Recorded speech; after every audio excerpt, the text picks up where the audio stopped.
In a small town tucked away in rural Kentucky, lived a young girl named Emily Dawson. She wasn't born into privilege.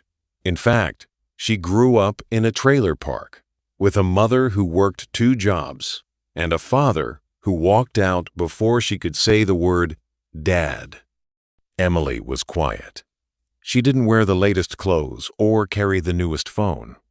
In school, she was often overlooked, except when she became the punchline. One chilly November morning, her music teacher announced a new class project. Everyone will choose an instrument to learn over the next 3 months. Most kids grabbed guitars or drums, excited to show off. Emily? She pointed shyly to an old, scratched-up violin sitting in the corner of the music room. The class erupted into laughter. "The violin? Seriously?" One boy snorted. "Better not break it with your dollar store fingers," another mocked. Even the teacher raised an eyebrow and chuckled. "Well, Emily, let's see what you can do." What they didn't know was that Emily had once seen a violinist on television when she was 6. The elegance, the way music danced from the strings. It planted a seed in her heart. But there was a problem. The school had no budget for new instruments. The violin she was handed had a broken bridge and 2 missing strings. But Emily didn't complain. She took it home, taped it together, and watched YouTube tutorials late into the night. No lessons, no guidance, just raw will.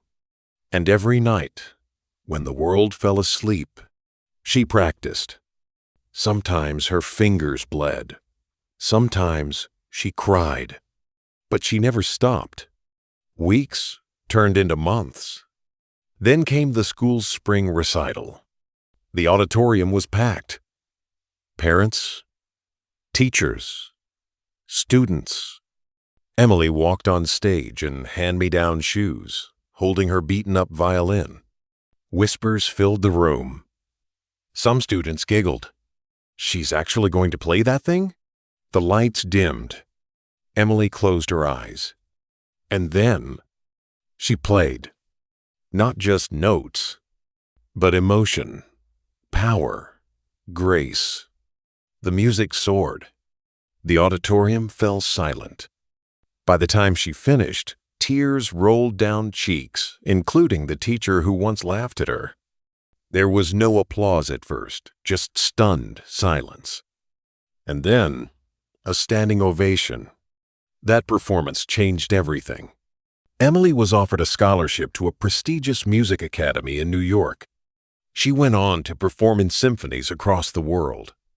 But she never forgot where she came from. Years later, she returned to her hometown. Not as the poor girl with a broken violin, but as Emily Dawson, the youngest concertmaster in American history. She started a foundation to give free instruments and music lessons to underprivileged kids across the U.S. When asked why she came back, she smiled and said, "Because sometimes the ones you're laughing at are just practicing." Closing voiceover. Never let the noise of mockery drown out the music in your heart. Because your struggle today might be someone else's inspiration tomorrow.